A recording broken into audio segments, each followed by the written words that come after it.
Hello there, and welcome to A Film a Day with me, Jordan Woodley. I've talked before about the importance of the influence of classic filmmaking, and that one should go back and watch classic films because of the... If you're studying film, if you're trying to understand the processes that make great films, you need to go back to the sources. So when you see something great in the modern day, you need to chart it back and go, what is the source of this?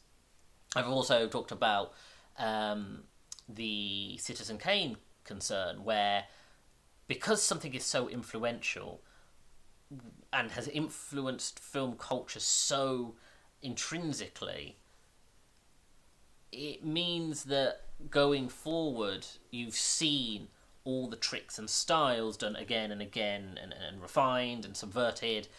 And the concern being that if you were to go back and watch this classic film, like a Citizen Kane, that it would come across as cliched. Now, thankfully, I've been proven wrong most of the times I've seen those source films. King Kong the original 1933 King Kong, is definitely a pinnacle, a transition, where we see the sort of birth of the monster effect. And of course we've had monster films that predate King Kong, and one must acknowledge Godzilla, that will only come a few years, actually a couple of decades actually after King Kong, but still King Kong is not the progenitor of all monster movies, but the importance of King Kong cannot be denied. That King Kong is so in our culture that most people know the story of King Kong fairly definitively, even though they may never have seen a single shot of the original 1933 film. And of course, when you get to the Peter Jackson adaptation, which is the adaptation that I would think of more than any other, and of course his vision of being of honouring the original and trying to capture the same style of the original, which between the 33 and the 2005 film hadn't really been done. That most takes on King Kong between those time periods had been different. They had tried to sort of take it in a different direction, or acknowledge the original in some way, but still be their own independent film. Whereas Peter Jackson's King Kong was supposed to be a recreation of the 33 film. And of course, coming out of Lord of the Rings, finding out that Peter Jackson wanted to do a King Kong film was, and capture this scaled, modern version of it was quite exciting. I've never been much of kaijus have never hugely taken my heart, but I appreciate the stories, and I am interested enough in an interesting kaiju story that, and of course, with the goodwill towards Peter Jackson, it meant that I was absolutely up for it, and of course it lived up to expectations. But when you go back to the 1933 one, and you can see the love and affection in the 2005 version, and you can see, how important it is. And of course, if you see things like the Harryhausen House of Ideas, essentially being inspired by King Kong, that style of claymation, that style of monster creation, takes has to pay huge lip service to the King Kong film. And that being said, what this amounts to is the fact that, yes, the King Kong story, the monster looks, the King Kong looks great, the monsters he fight looks great. They for that time period, to transpose humans against these huge monsters and give it a sense of believability is hugely ambitious. And this was a stepping stone towards, a huge change in storytelling. That being said, I cannot say that I loved the original 1933 King Kong film. It's a difficult film to swallow, where in 2021 when you when you set aside creature effects, um, the sort of the creative ambition of it, the sense of world building, and sort of the Skull Island stuff, and the sense that hadn't been done a great deal before that in film.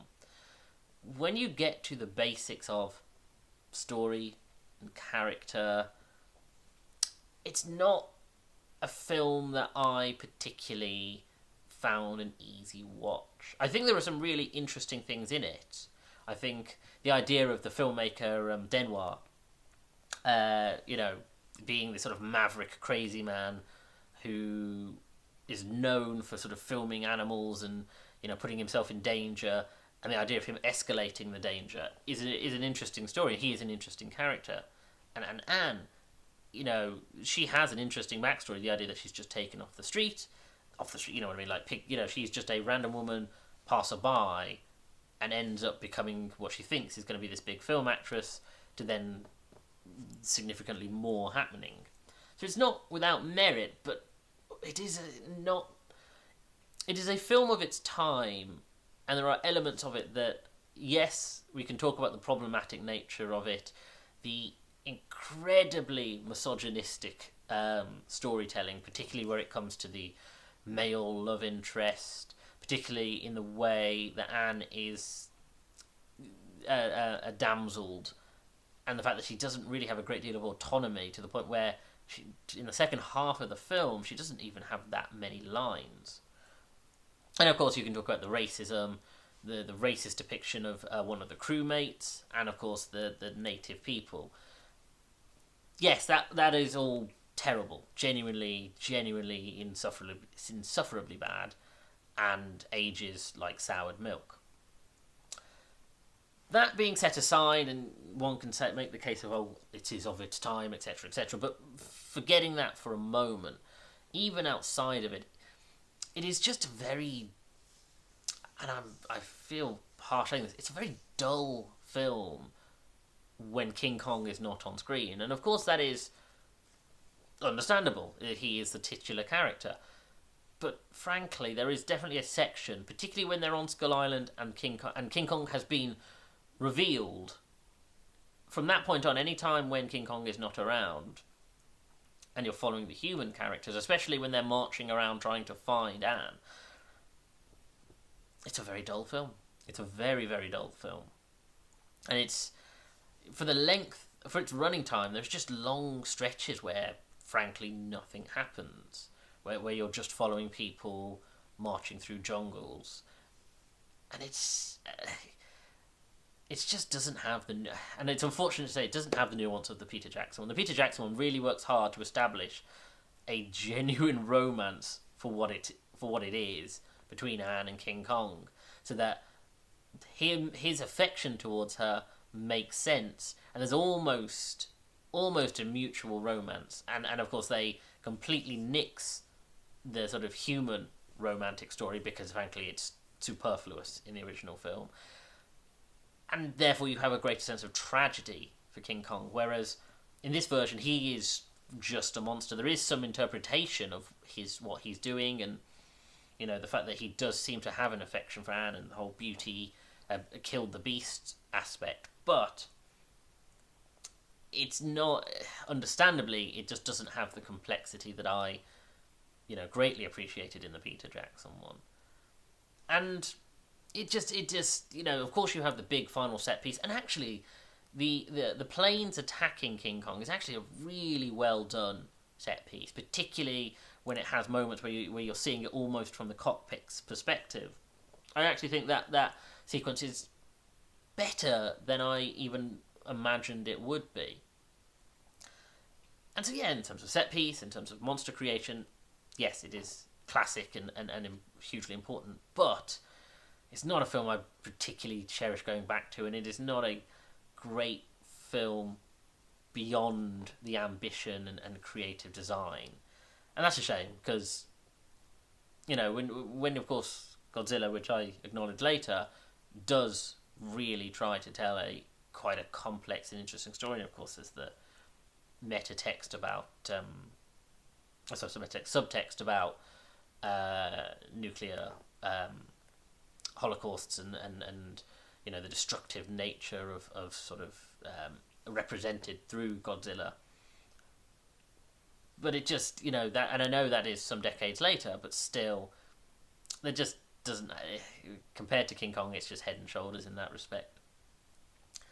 But yeah, again, important that I've seen it. I appreciate what it is the source of. It is a film to watch to achieve that, rather than a film that I would say, oh, it is one of the greats in my personal experience. Anyway, thank you for joining me. If you like this video, hit the like button, comment below, and share the video, because this all helps with the algorithm. Subscribe to the channel and hit that bell to get notifications of when new videos are uploaded, and check out my back catalogue of over 250 videos, and follow me on Twitter at Jordan_Woodley, where I tweet about TV shows and films, and I share these videos once they're uploaded to YouTube either the day of or the day after. Thank you for joining me. Take care.